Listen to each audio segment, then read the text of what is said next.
Ngiyanibingelela egameni lenkosi yethu uJesu Kristu waseNazaretha, umfundisi Sekabate wase-ECC Dunamis Exploits. I want to share on a message I've entitled The Power of Preparation. Amandla amalungiselelo. Cela nje sibheke izwi lenkosi kancane kuLuke chapter number 14 verse 28. Luke chapter 14 verse 28. Ifundeka ngalendlela. For which of you intending to build a tower does not sit down first and count the cost, whether he has enough to finish it, lest after he has laid the foundation and is not able to finish, all who see it begin to mock him, saying, this man began to build and was not able to finish. Lawa amazwi akhulunywa uJesu kubantu who had a desire of becoming his disciples, and he compares being a disciple yakhe to building a tower. And he said, ubani othi ufuna ukwakha indlu noma umbhoshongo, a tower, without first sitting down and counting the cost. uJesu ushare some very important principles engifuna ukuthi siwabheke la about preparation, because we are talking about the power of preparation. I believe during the lockdown there was many introspections, kuningi nje obu-evaluate empilweni yakho, ney'nhlelo obunazo, nama-desires, nama-visions and so forth. But I want to emphasize this important year preparation, ukuthi kubaluleke kangakanani ukuprepare. It is said ukuthi the quality of your preparation will determine the quality of your destiny. Is success in an exam is determined by the quality your preparation of the student. If a student is not thoroughly prepared, ama outcomes naku exam nama results azosho ukuthi this man was not prepared. It is very important to prepare for where you are going. Sometimes Dr. John C. Maxwell uthi, sometimes by the time you prepare for something and an opportunity arises, it might be too late, which means you cannot prepare an opportunity, say la. You need to prepare in advance for an opportunity that you are expecting. So it's very important in life that you become prepared. uJesu uthi, building a tower is something very important, but he highlights a number of things. Number one, uthi ukwakha itower awuqali ngokushaya ipiki, awuqali ngokuthenga imaterial. You first start by sitting down and counting the cost. You need to count the cost. You need to check the price. Make a quotation yokuthi la uyakhona, are you able to get there? Because if value of your destiny is not determined by how you start. It is good, we celebrate people that start businesses. We celebrate people that start courses at university. But I'm telling you, the greatest joy is when you start something and finish it. So nje, I want us to look at our qualities or the importance of preparations. Our result, our rewards where preparation would yenzani in preparation. Isiza ngani empilweni yomuntu. I want to share first a story of a man who was very thirsty. Ehamba ku desert, omile, looking around, looking for water, and he could find no one angabekangamnikeza amanzi. And what happened was, as he was walking from a far distance, he saw something like a well, and he started to push and walk faster. And when he got there, it was interesting what he found, because he found a pump.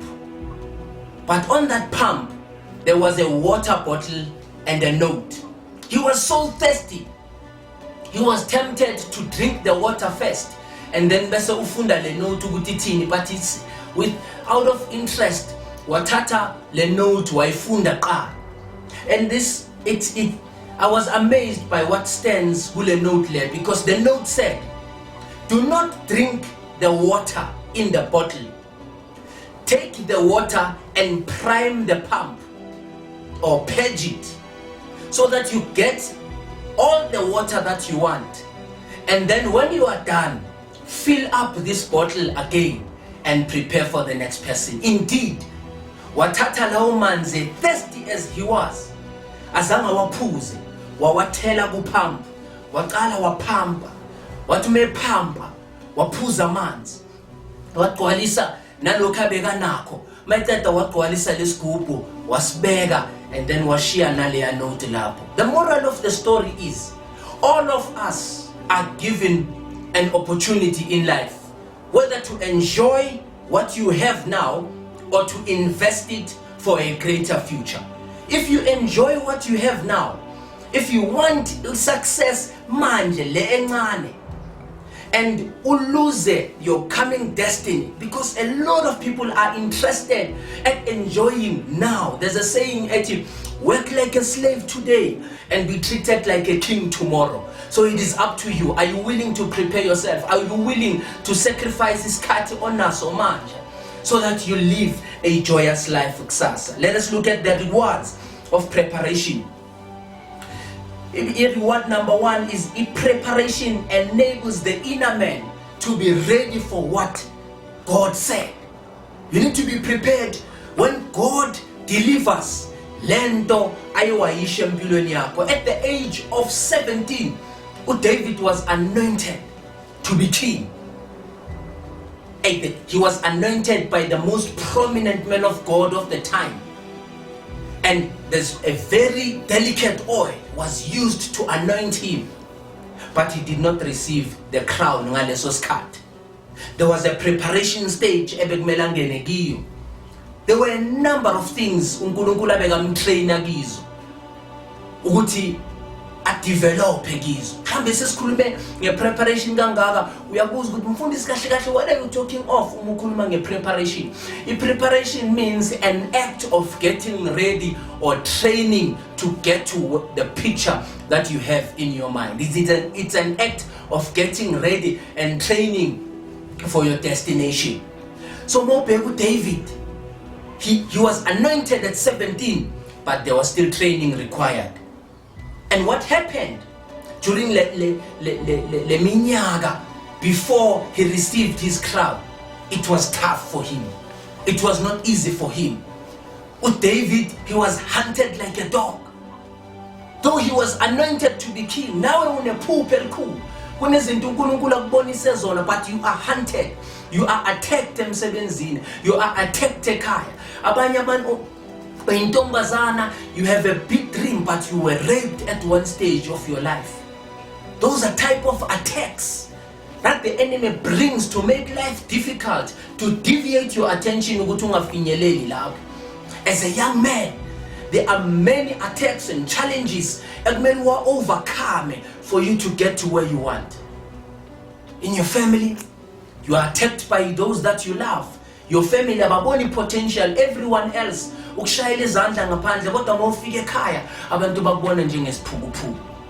But there was training is very important. Training, the development is very important, because there was a time when David had to act like a crazy man. Njengohlanya lithi iBhayibheli mawubheka encwadini ka 1 Samuel lithi uDavid wayevuza amathe ehla emadevini akhe. A king, a person that was anointed to be a king, he had to act crazy. Preparation. He got to a tough situation, and there was a time as well when people spoke evil ngaye. And there was a time when uShimei, kunendoda abayibiza uShimei, yafika yakhuluma okubi kuDavid. Wasukuma indoda igama layo kuZeria, yathi umvumela kanjani umuntu akhulume kanje ngawe? Wathi uMoses miyeke, uDavid wathi miyeke, because he understood, he was thoroughly prepared for where he was going. Preparation is tough. Point number 2, reward number 2, your preparation makes you tough and makes you grow. There are 2 levels of growth that I want you to note. The first level of growth is quantitative growth. This is growth in material resources, financially, izimpahla and whatnot. But when you grow only in this area you are compromised. Because baningi abantu, it is said ukuthi maningi ama ladies afaka inwele zikanokusho kodwa ekhanda akunalutho. Abantu abaningi ba compromise what they do not have engqondweni, bafaka expensive clothes, and yet they are not matured in their character. That is quantitative growth. Ungagijimisi izinto, ungakagijimisi the second type of growth engizokhuluma ngayo, which is qualitative growth. Qualitative growth speaks of building your character, building your mind, building yourself as an individual. When what you walk, when what you say aligns with what you walk, with your walk in nenkambo yakho, lokho kushoyo uhambisana nenkambo yakho, you become a man of integrity, you become a woman of honor and a woman of dignity. Because baningi abantu lokho abakushoyo umnandi mabakusho kodwa umubheka impilo zabo align at all. Preparation, though it is tough, but it helps you to grow in multiple areas. Number 3, a preparation enables you to set your benchmark. It enables you to set your target. So what do I mean by setting a benchmark? It means you set yourself a level of success, or you have higher aims and higher goals for yourself. Noma abantu bangafika bakushayela izandla for steps soqala, you realize ukuthi akusikho la mina ngiphelela khona.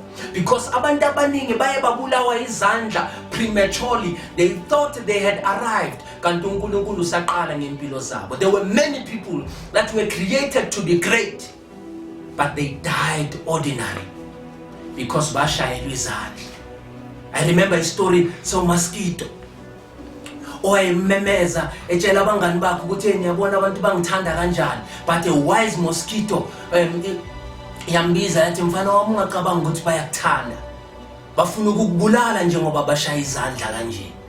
And he was shocked ukuthi all this time he thought ushayelwa izandla ngoba ethanda, izandla zingakubulala before your time. So don't celebrate success prematurely. There were many people, because they did not have a benchmark, bashala phansi. Kanjalo no Israel. Israel kunesikhathi lapho ku Deuteronomy uNkulunkulu athi it is time to move. Senihlezi isikhathi eside emtabeni yaseHoreb, because bebacabanga ukuthi ngokuphuma eGibhithe sekwanele. Kanti uNkulunkulu wathi no, nifunani la eHoreb, bekumele ngabe senihambile manje. You have a promised land to go to. Ngifuna ukukutshela ukuthi I thank the Lord for what he has done for you. Unawo umsebenzi, uyamkhonza uNkulunkulu, kuningi ama achievements osuwa achieved so far. Let us celebrate and thank the Lord for that, but don't stop there. Carry on. Preparation yakusiza ukuthi ubenchmark impilo yakho ukuthi nanoma abanye abantu sebakushayela izandla but you are successful, you realize ukuthi there's more that I need to go to. There's a story I love so much in the word of God of the woman who was a widow, and there was a miracle that was done to her, a oil. She could have celebrated when the small vessel, when the oil encane ithelwa kule oil kule vessel abekainayo. You remember that story? When a miracle oil encane igcwalisa a bigger vessel. Lithi iBhayibheli, she did not stop until wonke ama vessels ayewagcwala, and then the oil stopped to flow. Don't celebrate uma sekugcwele the third or the fourth vessel in your life. You need to press on. Just because you are successful in a particular area of your life, don't stop. There are many areas that you still need to develop. It is said that the biggest room in the world is a room for improvement. Don't stop growing. When you prepare yourself, you create a benchmark for yourself. Don't die ordinary, and yet you were created for greatness. And point number 4, Goma rewards of preparation, is that the preparation helps you to understand that you are different. Bantwana baka Israel kunento ebakhuba ngayo uNkulunkulu. uNkulunkulu wathi makabheka wakhubeka because bafuna ukufana nezinye izizwe kanti ezinye izizwe zifuna ukufana nabo. They did not understand their uniqueness, that they were governed by God. but bona baya kuNkulunkulu bathi sifuna nathi inkosi njengezinye izizwe, because they were not prepared. Baye bafuna ukufana nabanye abantu. I'm telling you, Mtansekaya, if you prepare yourself, if you spend time in hibernation, there are times when a process or a stage lapho kuthiwa inyoka has gone for a hibernation, you think it's dead, you think I exist, but ingene ngaphansi ikhipha iskin sakudala ibuya ne-new skin, ne-fresh identity. Now kuyafuneka kufika isikhathi empilweni yakho lapho abantu they think nothing is happening empilo yakho, where people think nothing is special about you, kanti uku-hibernation, kanti kusebusuku bakho lapho quiet khona. Kuyafika isikhathi lapho ukhoze lundizela phezulu entabeni lufike li-renewe ama-feathers wayo ne-beak yayo. Ungafuni every time ukuba ku-spotlight, ungafuni every time ukuthi abantu they are viewing your post ku-Facebook, they are viewing ama-tweets wakho ku-Twitter na ku-Instagram, you are all over the show. You need to get to a moment of silence and preparation. IBhayibheli kunalapho lathula ngoJesu. uJesu sizwa ngaye at the age of 12 ku-tabernacle etempeli, ngaye ebhabhadiswa noJohn. IBhayibheli lithulile ngaye kungaleso sikhathi lapho uNkulunkulu bemprepare khona. From the age of 12 until the age of 30, the Bible was quiet about Jesus. Those who knew Jesus, they thought he was going to die a carpenter's son. Kanti azange bamazi. Now who think you are going to die the way you are because there's no action happening in your life. Kanti Mtansekaya, go to your secret place, prepare yourself. There is power in preparation. Preparation helps you to understand your difference. You are different. You are not like other people. Stop wanting to conform. There's a reason why they don't understand you. You are wired in a different way. You are special. You have a special assignment in you. Ungathi uDavide ufuna ukuzicompare with your brothers. There's a special anointing that must come upon your life. Sengizova. There are two critical areas as important for preparing yourself. Number one is the inner man or the spirit man. The spirit man is very important to be improved, to be developed. Okusho ukuthi engifuna ukunderstand eqala ukuthi the spirit world is much more superior than the natural. The spirit world controls what happens in the natural. Amagama are spiritual, but when God spoke them, something happened in the natural. Your success yako in the spirit realm, in prayer and in fasting, determines success yako in the natural. So you need to invest time in prayer. You need to invest time in fasting. Kunama fasting uNkulunkulu angeke awa expect ebandleni lonke awafuna kuwe, because uNkulunkulu usuke edila nawe efuna uku-empower wena. Stop moving the crowd nokuthi uziprepare only when you are in public. You need to have your secret place. Pray when everybody else is not praying. Fast in the night when everybody pray in the night when everybody is not praying. Fast in days when everybody is rejoicing, because you understand that you are preparing yourself for where you are going. I believe go lockdown ubenama introspections, unama goals for your life. There's something great that you are expecting God to do, but God may deliver your dream to you, but you told God you are not ready for it. Umuntu uma eya Russia akapheki isikhwama sakhe. Russia is known to be one of the coldest countries in the world. So umuntu umesuka South Africa aye Russia akapheki according to la esuka khona, but ngipheka according to la ngiyakhona. So your behavior must not be according to la wena ukhona, but it must speak to where you are going. Your bag mele ibe igcwala amajazi. Abantu bakumangalela ukuthi wow, wafaka amajazi, wathenga impahla ze-winter siku December, kanti wena you must know ukuthi January mina ngiya Russia in a cold nation. So prepare yourself in prayer and fasting. Number two, prepare your natural man, because the spirit man is prepared in prayer, fasting and the word. But the natural man, you need to empower the natural man intellectually. We have many believers that are tongue talking, but when they need to articulate themselves in interviews bayahluleka because mentally we are poor. You might be strong in the pulpit, you might be strong in prayer as an intercessor, but you need to be a thinker in the boardroom as well, because God has called us to be giants. God has called us to be wise. You need to speak business as if you are not a believer and pray as if you know nothing about business. So you need to prepare yourself intellectually for where you are going. Medical doctors, though they pray, they have the understanding of a human anatomy. So prepare yourself for where you are going. Prepare yourself mentally and emotionally as well. That would be my last point. In uma ulwa nengulube, yona iku territory yayo. Ukuncola wena uyancola kanti yona iyathokoza ngalokho. You need to get to a level in life lapho ungasazilo ezinye izimpi, because ingulube yona iyathokoza. That is why kuthiwa uma arguisha nohlanya na umemeza akusabonakala ukuthi imupho ohlanyayo imupho ongaguli. Prepare yourself, build a crocodile skin emotionally. Kunezinto engasamelanga uzivumele from now on zik-offend. You have been offended enough. You have wasted enough time worrying about what people said and what ama comments wabantu ngempilo yakho. You know what?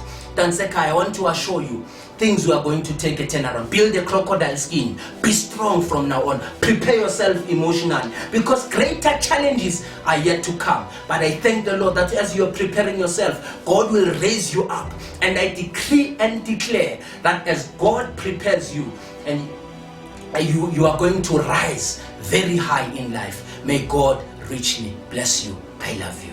Amen.